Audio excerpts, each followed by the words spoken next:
اگر آپ کا فائدہ اس میں ہے تو ٹوٹ جانے دیں. اگر آپ کا فائدہ ڈی موٹیویٹڈ ہونے میں ہے تو موٹیویشن کو بائے بائے ٹاٹا کر دیں, کیونکہ آپ کی النس میں بیماری کا چور رستہ موٹیویشن بھی ہے. ویسے میں پیچھے بیٹھا سن رہا تھا تو میرے ذہن میں آیا کہ جیسے سلمان بھائی کام کاج کرتے ہیں, ان کا ایکسٹینسو کام کاج ہے, تو ظاہر ہے ان کو بڑے skilled workers, moderately skilled workers اور انسکلڈ ورکرز, ہر طرح کے لوگوں سے آپ کا واسطہ ہوتا ہوگا. ایک اور چیز بھی ہے, ہم کبھی کبھی نا we use motivation, the word motivation in terms of contentment, کہ ہم کس چیز کے ساتھ خوش ہیں. ہوتا ہے نا کہ کبھی کچھ چیزیں ہمیں پسند ہوتی ہیں, بجلی آ رہی ہوتی ہے, کولنگ چل رہی ہوتی ہے تو ہم کمفرٹیبل ہوتے ہیں, اور بجلی چلی جاتی ہے, گرمی بڑھ جاتی ہے تو ہم ڈسکمفرٹ کا شکار ہو جاتے ہیں. تو ہم کبھی کبھی نا ورڈز کو اور معنوں میں بھی استعمال اور جب وہ نہیں ہوتی تو ہمیں لگتا ہے کہ ہم اتنے موٹیویٹڈ نہیں ہیں. نہیں, یہ ایشو ویسے موٹیویشن کا نہیں ہے, یہ ایشو اس چیز کا ہے کہ کبھی ایسے حالات ہوتے ہیں کہ ہم کمفرٹیبلی کام کر رہے ہوتے ہیں, جو بھی ہمارے کام کاج ہیں, گھر بار ہے, نوکری کاروبار ہے, ریلیشن شپس ہیں, یہ سارے ہمارے فرائض ہی ہیں نا. تو کبھی ان فرائض کو نبھاتے ہوئے حالات ہماری مرضی کے ہوتے ہیں اور کبھی ہماری مرضی کے نہیں ہوتے. لیکن this has less to do with motivation and more to do with the fact کہ we want things to go our way. ہم چاہتے ہیں حالات ہماری مرضی کے ہوں, اور ایڈکشن میں تو یہ بہت زیادہ ہوتا ہے. اسی لیے addiction to drugs is also characterized as addiction to control. حالانکہ آپ کو کسی نے روکا ہے کہ آپ بھی کھائیں کمائیں اور گاڑی لے لیں, پر آپ کو کسی انسان نے نہیں روکا. آپ کو تمباکو اور نشے روکتے ہیں نا, کیونکہ دھیان جب اس طرف لگا رہتا ہے تو پھر دوسری چیزوں کی طرف یا فرائض کی طرف دھیان کیسے جائے. یہ بہت خطرناک چیزیں ہیں یار. اس طرف جب دھیان پڑ جاتا ہے نا تو دوسری چیزوں کی طرف دھیان نہیں جاتا. اس میں آپ کا بھی کوئی خاص قصور نہیں ہے, یہ بلائیں ہی اتنی بڑی ہیں جو آپ نے اپنے گلے ڈالی تھیں, اب جان چھڑا لیں. اور آسان راستہ موجود ہے, کسی سٹرکچر کو فالو کریں, لیکن صرف ٹریٹمنٹ کے سٹرکچر کو نہیں, آپ کے گھر کا بھی ایک سٹرکچر ہے. There is a structure in your home and household as well. اور وہ سٹرکچر کیا ہے؟ آپ کے امی ابو آپ سے کہتے رہتے ہوں گے, کہتے ہیں نا ماں باپ, سو جاؤ بس, اب مزید ٹی وی نہ دیکھو, موبائل چھوڑ دیں. سٹرکچر ہوتا ہے نا. لیکن آپ دیکھ لیجئے کہ ایڈکشن میں صرف بندہ بیمار تھوڑی ہوتا ہے, اس کی زندگی کا, یار اس بندے کی نا دن اور رات ہی مختلف ہو جاتے ہیں. اسامہ بھائی, سمجھانے کے لیے کہہ رہا ہوں, دن کو سونا, رات کو جاگنا, سرے شام تیار ہو کے نکل جانا ریسٹورنٹس میں, ایسے ہی ادھر ادھر ٹائم ضائع کرنا. سو مت سو, ابھی تو خیر آپ بال بچوں والے نہیں ہیں, لیکن کافی پیشنٹس تو اپنے بچوں کو بھی برائب کرتے ہیں. برائب کرنا سمجھتے ہیں؟ ان پہ روپے پیسے خرچے جس سے ان کے اندر بھی جھجک پیدا ہو کہ وہ اپنے فادر سے نہ کہہ سکیں کہ بابا please take care of your health. کیونکہ سر وہ ایک بڑی عجیب سا محاورہ ہے, پر ہے, منہ کھائے اور آنکھ شرمائے. تو جب ہم لوگوں کو فیورز دیتے ہیں تو لوگ بھی تو کچھ نہ کچھ ہمارا لحاظ پھر کرتے ہی ہیں نا. یا جب ہم لوگوں سے فیورز لیتے ہیں تو پھر ہم بھی کچھ ایک ایڈیشنل لحاظ پیدا ہوتا ہے. یہ ایکشنز آنسرڈ تو نہیں رہتے نا, کاز اینڈ ایفیکٹ تو ہے نا, کوزیلٹی تو ہے نا, کہ ہم کچھ کرتے ہیں اور اس کا کچھ اثر ہوتا ہے, اس کا کچھ نتیجہ نکلتا ہے.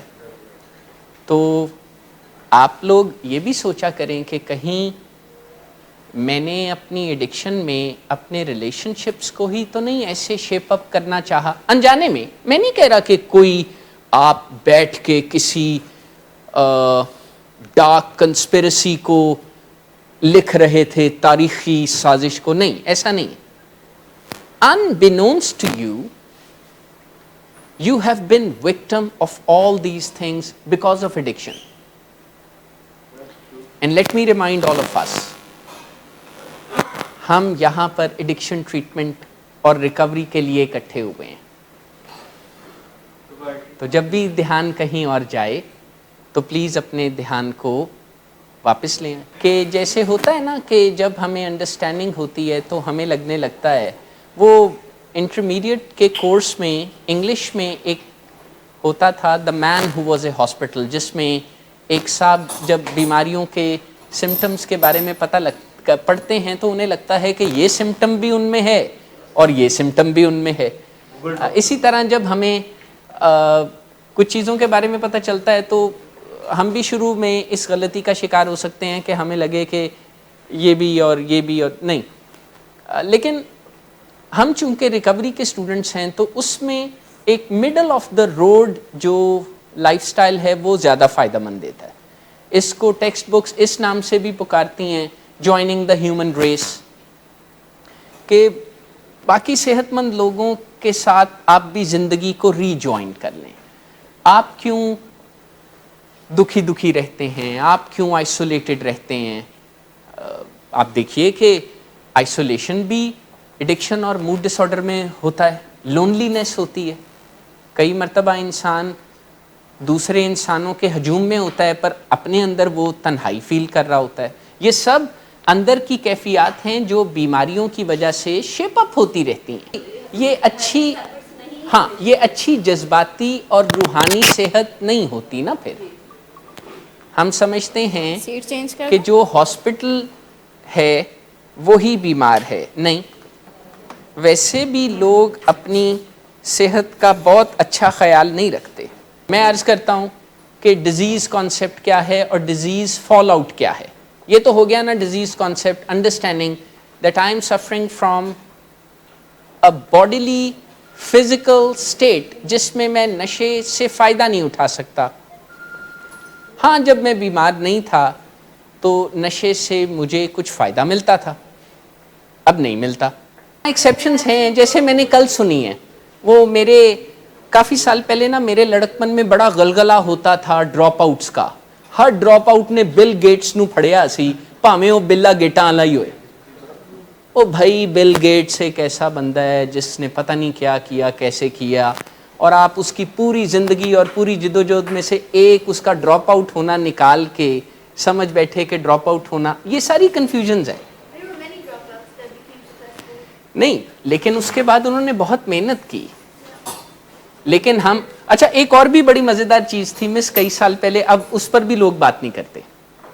وہ بات یہ تھی کہ دنیا کے جن سوسائٹیز میں زیادہ ڈرگز ہوتی ہیں وہ زیادہ کامیاب ہیں. نہیں, کامیابی ڈرگ سے نہیں آتی. کامیابی کے پرنسپلز پہ چلنے سے آتی ہے. ہاں, جو ایڈیشنل ڈرگز کے مسائل دنیا کے فرسٹ ورلڈ کنٹریز کو بھی ہیں وہ ان کو ایڈریس کرتے جا رہے ہیں, اور چونکہ وہ آنکھیں کھلی رکھتے ہیں, ان کا ہماری طرح یہ خیال نہیں ہوتا کہ کچھ ایسا کریں کہ آج شام سے پہلے یا 2023 میں یا 2030 سے پہلے ہم کر لیں. وہ تو کمال کام کرتے ہیں. میں نے شیئر کی تھی, کوئی کہتا ہے, کوئی بھی یہ نہیں سوچتا کہ میں نے ڈیلنگ کی تھی. اچھا چلے میں آپ کو بتاتا ہوں ہم کوپ کیسے کرتے ہیں پینفل ریالٹیز کے ساتھ. آپ کو پتہ ہے نکوٹین ایڈکشن کا ہم انسانوں نے کیا نام رکھا ہوا ہے؟ نکوٹین ایڈکشن کا کیا نام رکھا ہوا ہے؟ اسموکنگ. حالانکہ اصل نام کیا ہے؟ Nicotine addiction. Per we all do that. اس کو سمجھنے کی ضرورت ہے کہ ہم چیزوں کو کم کر کے دیکھتے ہیں, اس سے ہماری پین بھی کم ہو جاتی ہے, اور پھر ہمیں لگتا ہے کہ چونکہ مسئلہ ہی زیادہ نہیں ہے تو اس کو ٹھیک بھی کیا کرنا. وہ بھی ہوتا ہے سر, وہ بھی ہوتا ہے. جیسے انرجی یہ جو اسٹیمولنٹس ہیں اس کو جیسے آپ نے فرمایا لیجٹیمیٹائز کرنے کا طریقہ پتہ کیا ہے؟ Energy drinks. یعنی آپ اگر کسی چیز کو بوٹل میں بند کر کے فریزر میں رکھ دیں کوکا کولا کے ساتھ تو لگے گا نا کہ یہ کوکا کولا کی کوئی کزن ہے. And it would not seem as dangerous as it really is. یا ویپنگ. کیا کہا جائے کہ نظر کا دھوکہ ہے یا کوئی ایسی چیز ہے. اور ایڈکشن ریکوری میں اور ایکٹیو ایڈکشن میں بھی بہت سے دھوکے ہوتے ہیں. آپ نے اس سے بچا کے چلنا ہے, ورنہ کہاں ایڈکشن کی مصیبتیں جان چھوڑیں گی, ورنہ کہاں نشے کی بیماری کی مصیبتیں جان چھوڑیں گی. مصیبتیں شکل بدل کے آئیں گی. کبھی یہ ایجوکیشن کے بہانے آئیں گی, کبھی یہ جاب کے بہانے آئیں گی, کبھی یہ بزنس کے بہانے آئیں گی. شکل بدل کے آئیں گی. نہیں سوچ تو سکتے ہیں, اور میں آپ کو بھی اور باقی لوگوں کو بھی کامیاب دیکھ رہا ہوں. لیکن کبھی ہوتا ہے نا کہ ابھی ہم چونکہ اپنی منزل پر نہیں پہنچے ہوتے یا ہمارے دل کو اطمینان نہیں ہوتا تو ہم سمجھتے ہیں کہ ہم کامیاب ہیں ہی نہیں. میں تو آپ سے کہوں گا کہ آپ اپنے آپ سے سوال پوچھ سکتے ہیں کہ اگر آپ نے اور آپ کے پیشنٹ نے یہ ساری کوششیں نہ کی ہوتیں تو آج حالات کیا ہوتے. ٹھیک ہے ابھی ہمیں مزید کام کرنے کی ضرورت ہے, لیکن ایسا بھی نہیں کہ ہم ناکام ہیں, ہم کامیابی سے آگے بڑھ رہے ہیں. آپ نے کبھی اسٹنگ ریڈ بل کے انگریڈینٹس پڑھے ہیں؟ اس میں ایک امینو ایسڈ ملایا جاتا ہے جو دماغ میں جا کے ڈوپامین لیولز میں سرج لے کے آتا ہے, اور جب سرج آتی ہے تو وہی مزہ ملتا ہے جو نشہ کر کے ملتا تھا. تو بندہ ہک اپ ہو جاتا ہے, اور پھر اسے جسٹیفائی تو کرنا ہوتا ہے نا اس شریف آدمی کو, تو وہ جسٹیفائی کرتا ہے کہ پڑھ کے یہ ریڈ بل پی کے مجھ سے پڑھائی بہت اچھی ہوتی. اب تو خیر اس پر ریسرچز ہیں, اب تو یہ میڈیکلی اسرٹ ہو چکا ہے کہ بہت سے لوگ جیسے سگریٹ کے راستے ہارڈ کور ایڈکشن میں انٹر ہوتے ہیں نا, اسی طرح انرجی ڈرنکس کے راستے بھی ہارڈ کور ایڈکشن کی طرف لے کے جاتے ہیں لوگ. حالانکہ اس زندگی میں ایڈکشن ہی ہوتی ہے, پر دکھتا پتہ کیا ہے؟ زندگی دکھتی ہے, جاب دکھتی ہے, ایجوکیشن دکھتی ہے. حالانکہ میں نے کچھ دیر پہلے وہ عثمان بھائی سے بات ہو رہی تھی نا کہ جن پراسپیکٹیو چارٹرڈ اکاؤنٹنٹ صاحب کا یہ ذکر کر رہے ہیں جنہاں نے اسٹیمولنٹ کوئی چھڈیا ہی نہیں, جے وہ چارٹرڈ اکاؤنٹنٹ بن گئے تھے مصیبت, جے نہ بنے تھے مصیبت. یہ ہے ایڈکشن کی مصیبتیں کہ وقتی کامیابی مل جائے تو وہ غلط فہمی بڑھ جاتی ہے, اور اگر نہ ملے تو عجیب سا ایک سوگ اور صدمہ اور تکلیف اور پریشانی وہ چلتی رہتی ہے.